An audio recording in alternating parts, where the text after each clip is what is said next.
되시면 좋겠습니다. 연말이 되면 개인이든 단체든 한 해를 마무리하게 되어 있습니다. 각 사람은 자신의 삶을 돌아보면서 반성할 것은 반성하고 버릴 것은 버리고 채울 것은 채우면서 내년에는 조금 더 나은 삶을 살아야 되겠다라고 뜻을 작정하기도 합니다. 만약 여기서 부정적으로만 생각하고 주저앉는다라면 그 사람은 믿음의 사람이 아닙니다.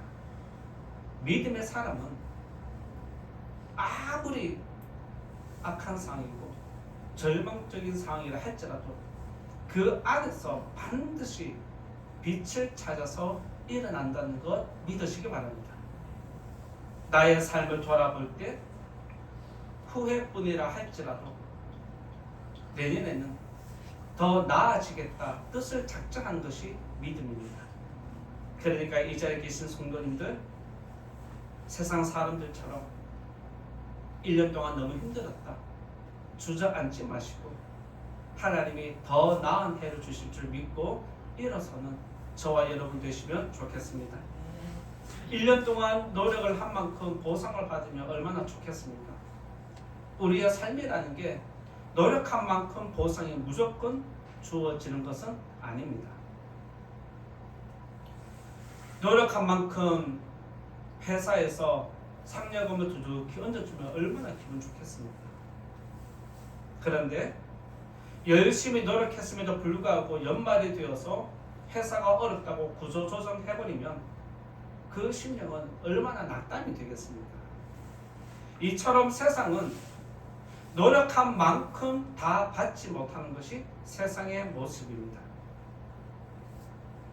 연말은 한 해를 결산하기 때문에 웃는 사람이 있습니다. 그리고 한편에서는 우는 사람도 있습니다. 한쪽에서는 웃는 무리가 있는가 하면 한쪽에서는 슬퍼하는 사람들도 있기 마련입니다. 연말을 대하는 세상의 풍경은 참으로 다양합니다. 이 자리에 계신 저와 여러분들도 한 교회 안에서 연말을 맞이하지만 개개인적으로 연말을 맞이하는 우리들의 모습은 웃는 사람이 있는가 하면 우는 사람이 있고 슬퍼하는 사람이 있는가 하면 괴로워하는 사람도 있기 마련입니다. 그런데 이런 결산은 이 세상에만 이루어지는 게 아닙니다. 결산은 믿음 생활에도 반드시 때가 있다는 걸 말씀해 주십니다. 세상의 결산은 세상이 하겠지만 믿음의 결산은 하나님이 하십니다. 세상의 결산은 땅의 것으로 판단을 합니다. 믿음의 결산은 하늘에 속한 것으로 결산을 합니다. 그래서 똑같이 결산을 하지만 질은 완전히 다른 것입니다. 세상의 결산과 믿음의 결산은 다른 것입니다. 세상은 남긴 것으로 평가하지만 믿음은 순종으로 평가를 하는 것입니다. 올 한 해 동안 여러분들이 세상에서 무엇인가 남기려고 노력했을 텐데 그만큼 믿음으로 순종하기 위해서 얼마나 노력했는지 돌아보시면 좋겠습니다. 마태복음 25장은 종말에 관한 말씀으로 이루어져 있습니다. 첫 번째는 열 처녀에 대한 비유가 등장을 하고 두 번째는 달란트 비유가 등장하고 세 번째는 양과 염소를 구분하는 것으로 나누어집니다. 양과 염소를 구분하는 것은 착한 사람과 악한 사람, 의인과 악인을 구분하는 것입니다. 그러면 하나님이 의인과 악한 사람을 어떻게 구분하는지 오늘 말씀에 보면 그 구분하는 기준이 정확히 기록되어 있습니다. 그래서 오늘 하나님이 인정하시는 일꾼이 어떤 모습으로 나타나는지, 하나님이 인정하시는 일꾼의 모습이 무엇인지 또한 선인과 악인의 기준이 무엇인지 여러분들과 말씀 나누면서 오늘 24년 마지막 주일 은혜를 나누고자 합니다. 그리고 오늘 24년 마지막 주일입니다. 1년 동안 주님의 몸된 교회와 다른 영혼을 위해서 수고한 성도님들의 섬김에 감사하는 마음으로 또 교회가 여러분들 앞에 작은 것으로 선물을 하나씩 준비했습니다. 작은 것이지만 그동안 교회를 섬겼던 여러분들의 수고에 보답하는 것으로 믿으시고 하나님이 나에게 칭찬과 위로를 해 주시는구나 믿음으로 받으시고 한 번 더 힘을 내는 우리 성도님 되시면 좋겠습니다. 첫 번째 말씀드릴 것은 하나님이 인정하신 일꾼은 첫 번째로 섬길 것이 보인다라고 말씀드리고자 합니다. 하나님이 인정하신 일꾼 첫 번째는 섬길 것이 보인다라고 말씀드리고자 하는데 35절, 36절 같이 읽어보겠습니다. 35절, 36절 시작. 내가 죽을 때 너희가 먹을 것을 주었고 목마를 때 마시게 하였고 나그네 되었을 때 영접하였고 헐벗었을 때 옷을 입혔고 병들었을 때 돌보았고 옥에 갇혔을 때 와서 보았느니라. 하나님께서 인정하시는 일꾼의 모습은 일할 것을 스스로 찾아내서 일하는 사람입니다. 오늘 우리가 읽은 말씀에 보면 하나님이 의인을 칭찬하는 내용이 자세히 기록되어 있습니다. 그게 무엇이냐면 줄일 때, 목마를 때, 나그네 되었을 때, 헐벗었을 때, 병들었을 때, 옥에 갇혔을 때입니다. 여기 기록된 내용들 자세히 보시면 모두 다 세상에서 약한 사람들이 가지고 있는 단어와 같습니다. 하나님이 인정하시는 일꾼은 세상에서 연약한 사람들이 보인다는 겁니다. 그리고 그 보이는 것이 어쩌다가 한번 보이는 게 아니라 지속적으로 계속해서 보인다는 것을 의미합니다. 여기서 줄일 때, 목마를 때, 때라는 것은 시기와 장소 구분 없이 계속해서 다른 사람들의 부족함과 연약함이 보인다는 의미입니다. 다른 사람의 부족함과 연약함이 보이면 마음의 감동이 일어나는 사람이 있습니다. 내가 해야 되겠다라는 마음, 내가 채워줘야 되겠다는 마음, 내가 섬겨야 되겠다라는 마음, 이 마음이 일어나는 것이 주님께서 인정하시는 일꾼의 모습입니다. 이런 사람은 다른 사람이 보지 못한 것을 보는 특별한 눈을 가지고 있습니다. 아무나 이런 모습이 보이는 것은 아닙니다. 하나님께서 인정하는 사람은 일을 찾아내서 스스로 일하는 사람들을 보면 특별한 마음이 있습니다. 그래서 다른 사람이 보지 못한 것을 보게 되고 다른 사람이 안 하려고 하는 것을 일부러 찾아내서 하려고 하는 모습이 바로 일을 찾아내서 하는 성도의 모습입니다. 왜 그러냐면 사랑하기 때문에 그렇습니다. 교회를 사랑하면 교회의 부족함이 보이기 마련입니다. 다른 성도들을 사랑하면 다른 성도들의 부족함과 연약함이 보이기 마련입니다. 그런데 보이는 것에서 순종하는 사람이 있는가 하면 외면하는 사람들도 있습니다. 관심이 있으니까 보입니다. 관심이 있으니까 느껴집니다. 그런데 섬기지 않는 사람들이 또 의외로 많이 있습니다. 하나님이 인정하시는 일꾼은 때와 시기 장소를 가리지 않고 마음에 감동이 오면 성령께서 마음을 일으키시면 그냥 그대로 하는 게 바로 하나님이 인정하시는 일꾼인 줄 믿으시기 바랍니다. 특별한 눈을 가지고 다른 사람의 부족함이 자꾸만 보인다라면 우리들은 할 수도 있고 안 할 수도 있습니다. 그런데 만약에 해야 된다는 마음이 일어났고 돕고 싶은 마음이 일어났다가 그것을 덮어버리면 마음이 불편함이 일어납니다. 하고 싶은 마음을 짓눌러버리고 무시하고 덮어버렸을 때 불편해야 정상입니다.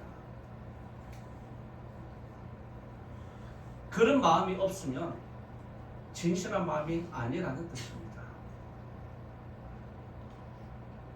그래서 정말 교회와 다른 성도들을 사랑하는 사람은 부족함을 외면했고 연약함을 외면했기 때문에 마음이 괴롭습니다. 그래서 그 영혼이 앞으로 이런 일이 생기면 하겠습니다 라고 자꾸 거룩한 뜻을 작정하는 모습으로 나타납니다. 이것이 여러분의 믿음 생활이 되어야 할 줄로 믿습니다. 그래서 특별한 눈을 가진 사람은 남들이 보지 못한 것을 보는 사람은 어떻게 해서든지 다른 사람을 도와주려고 합니다. 그리고 어떻게 해서든지 교회를 섬기는 모습으로 나타납니다.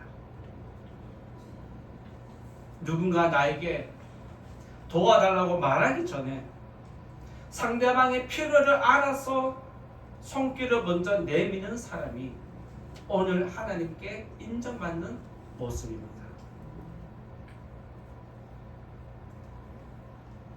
의로운 사람에게는 연약한 사람이 보이고 도와야 할 사람이 항상 보이기 마련입니다. 그런데 섬기는 마음이 없는 사람은 교회를 봐도 할 게 없고 다른 성도들을 봐도 할 게 없고 아무런 마음의 감동도 일어나지 않습니다. 하나님께서 인정하시는 일꾼은 교회의 부족함과 다른 성도의 연약함을 외면하지 않고 언제든지 도와주는 것입니다. 한 교회 안에서 믿음 생활을 해도 어떤 사람은 자기를 희생합니다. 그런데 어떤 사람은 자기를 희생하지 않습니다. 다른 사람을 위해서 희생하는데도 적극적으로 희생하는 사람이 있는가 하면 적당히 희생하는 사람도 있습니다. 그리고 그 중에는 절대로 내 것을 희생하지 않는다라고 자기를 똘똘 뭉치는 사람도 있습니다. 이 자리에 계신 성도님들은 1년 동안 어떤 모습으로 믿음 생활 해오셨습니까? 부족함을 보면 채우려고 노력하셨습니까? 나를 희생하셨습니까? 아니면 모른 척하고 나만을 위한 믿음 생활을 해오셨습니까? 저는 1년 동안 목회를 해오면서 교회를 섬기는 성도님들의 모습을 살펴봅니다. 1년 시작할 때, 1년 마무리할 때 성도님들 여러분들의 기도 생각하면서 여러분들의 믿음 생활 생각하면서 여러분들의 삶을 생각하면서 어떤 성장이 있었는지 어떤 마음으로 사역을 했는지 어떤 믿음 생활을 해왔는지 사실 다 보입니다.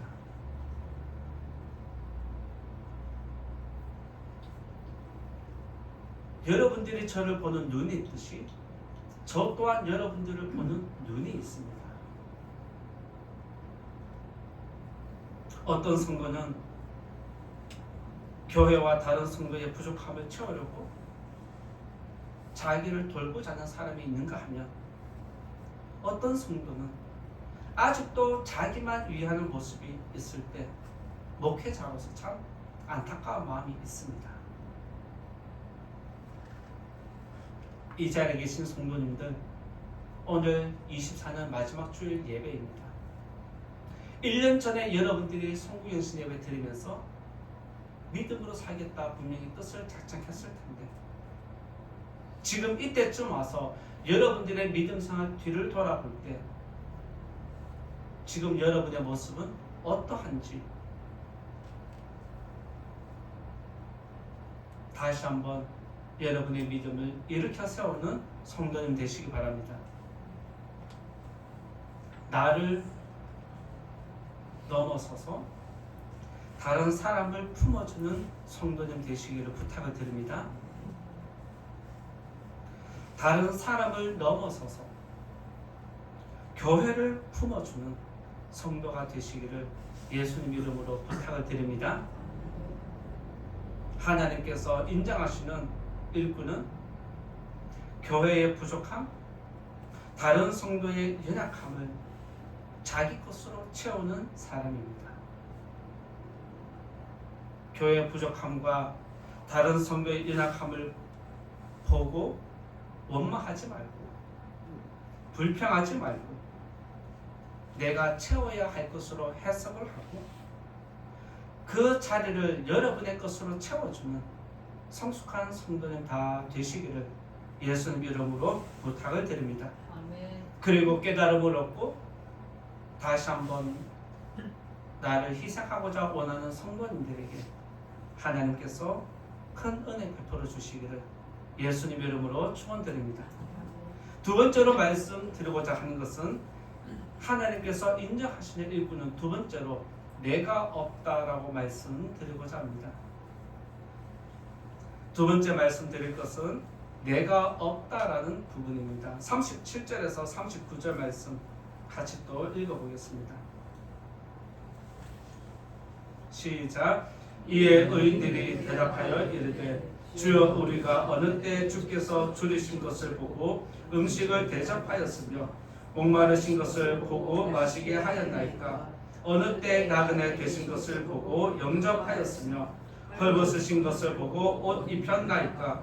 어느 때 병드신 것이나 옥에 갇히신 것을 보고 가서 배웠나이까 하리니. 하나님께서 의인들에게 보상을 주려고 할 때 의인들은 하나님께 37절, 38절, 39절에서 똑같은 말로 질문합니다. 우리가 언제 도와주었습니까?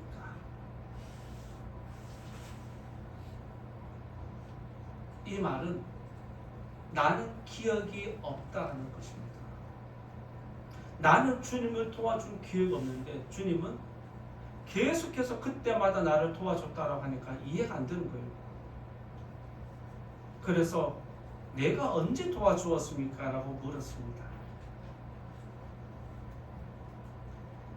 그만큼 이들은 다른 사람들을 도와주고 잊어버립니다. 다른 사람을 도와주고 생생되지 않습니다. 다른 사람을 도와주는 것이 늘 일상생활이 똑같다는 것을 이야기하게 합니다. 늘 도와주는 삶을 살다 보니까 너무 자연스러워서 새로운 것도 아니라는 뜻입니다. 그런데 어쩌다가 도와주는 사람은 생색을 많이 냅니다.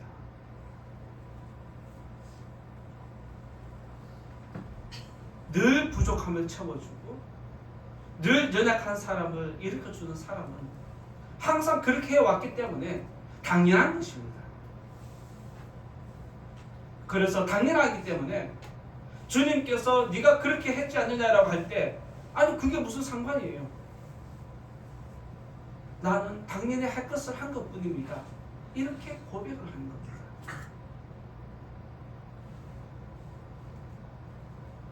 그때 하나님이 그들에게 하신 말씀이 무엇이냐면 40절에 이렇게 말씀하십니다.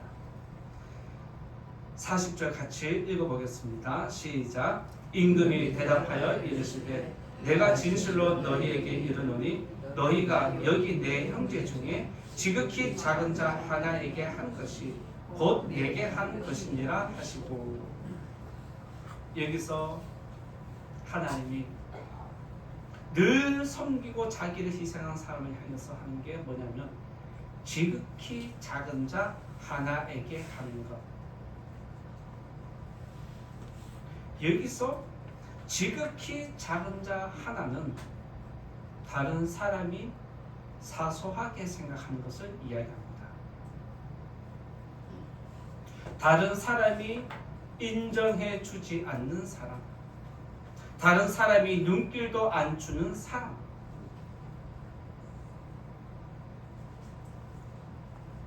지극히 작은 자 하나에게까지 눈길을 주는 사람이 바로 하나님께 인정받는다는 것을 가르침을 주십니다. 이런 사람이 누구일까요? 예수님 당시에는 이런 사람을 향해서 객과 고아와 과부라고 그렇게 정의를 내리고 있습니다. 객과 고아와 과부와 같은 먹고 사는 끼니 걱정하면서 살아가는 그런 사람들을 하나님은 지극히 작은 자라고 보셨습니다. 여러분들 주변에 끼니를 걱정하는 사람이 있으십니까? 있는데 보지 못했을 수 있습니다. 있는데 보기 싫어서 피할 수도 있습니다.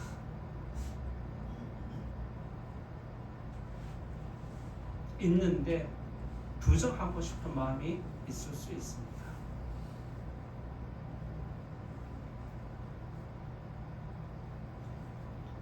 지극히 작은 자 하나를 도와주는 것은 하나님을 위한 것이다라고 말씀하십니다. 오늘 여기서 지극히 작은 자 하나에게 하는 것이 곧 내게 한 것과 같다라고 말씀하시면서 지극히 작은 자가 그들 중에 내가 있었다는 것을 이야기하는 겁니다. 여러분들이 지금까지 외면해왔고 지극히 작다고 사소하다고 관심도 두지 않았던 그 사람들 가운데 하나님의 사람이 있었다는 걸 이야기하는 겁니다. 그런데 우리들은 왜 그런 걸 외면하고 피하고 못 본 척 하느냐? 그들을 도와서 내게 도움되는 게 없기 때문에 그렇습니다. 내가 그들을 도와주면 내 것은 사라집니다. 그들이 잘 돼서 나에게 도와줄 것 같습니까? 그래서 사람들은 내가 하나를 주면 하나를 받아야 한다고 인과응보를 가지고 있습니다. 그런데 하나님은 그들이 너에게 도움을 받으면 돌려주는 거 아무것도 없고 너의 것만 사라지는 것 같고 너만 억울한 것 같지만 반드시 내가 너를 축복해 주겠다는 약속이 여기에 담겨 있습니다. 하나님의 축복을 받는 사람은 거저 받는 게 아닙니다. 인간의 생각으로, 사람의 생각으로 내가 좋으면 하고 안 좋으면 안 하고 이 논리가 아니라는 겁니다. 하나님이 저와 여러분에게 요구하는 것은 손해보는 줄 알면서도 하라는 겁니다. 밑빠진 독에 물을 붓더라도 하라는 겁니다. 왜? 그 안에 하나님의 사람이 있기 때문입니다. 따라서 지극히 작은 자를 돕는 것은 하나님을 섬기는 것과 같습니다. 아무리 여기서 거룩한 예배를 드리고 기도를 화려하게 하고 찬양을 신나게 불러도 밖에 나가서 작은 자를 무시한다면 그것은 올바른 예배가 아니라고 예수님이 가르침을 주셨습니다.